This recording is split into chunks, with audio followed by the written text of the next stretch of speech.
30% of the country's electricity supply depends on the Norachole coal-fired power plant, despite one generator being out of order. More than 40% of the electricity demand is met from this plant, when all the 3 generators are in operation.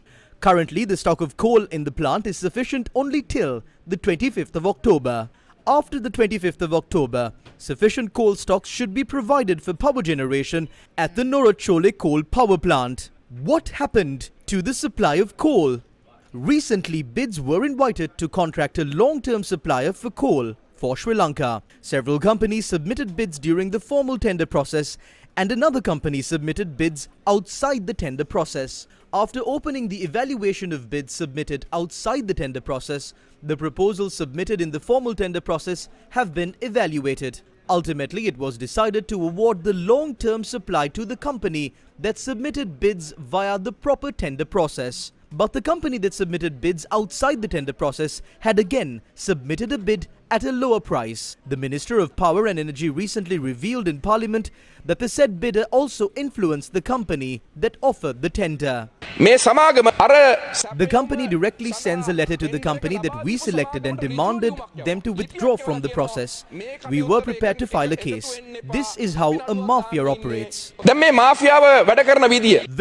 Omalpe Sobitha Thera went to courts today against the coal import deal. The company that was awarded the tender had imposed several conditions for the supply of coal, and they have not been able to fulfill those conditions as they agreed. The time given to the company to deposit the performance bond related to the transaction lapsed today, and they have not deposited that bond either. Thus, the long-term tender for the supply of coal is now in serious crisis. The company that was awarded the coal tender has expressed that it does not wish to continue with the process. We are now forced to enter a new tender process. We were expecting the first delivery of coal in October, but now we have to call for fresh tenders after submitting the proposal to the cabinet. Is there no way to fix the problem?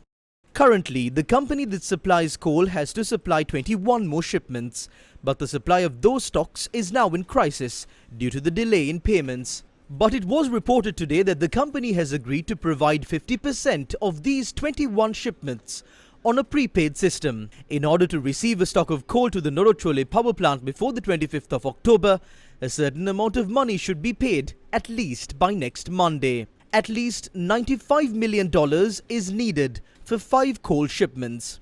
Accordingly, if the concerned company is not paid this amount or part of it by Monday, the country's electricity supply will be in danger from the 25th of October 2022. If there is a delay in the coal shipment, we will lose 810 megawatts. We are requesting the authorities to ensure a speedy supply of coal, and then we can rule out power cuts. If not, the power cuts will have to be extended to even 10 hours. If the coal is not imported by October, the power cuts will have to be extended beyond 7 hours a day. There is no other option. Spot purchasing means someone is making money. There was a possibility of procuring coal from Russia, but who decided to award it to a company of someone's relative? A serious international level mafia is in operation.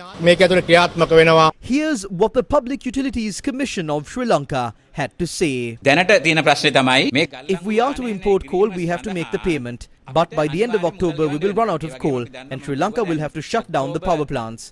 That will lead to extended power cuts to around 10 to 12 hours.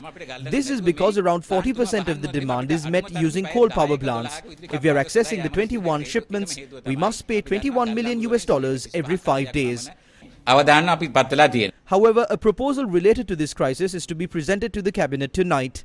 If there is a positive response, the problem can be solved without leading the country into a crisis. Otherwise, the country will face a serious crisis again.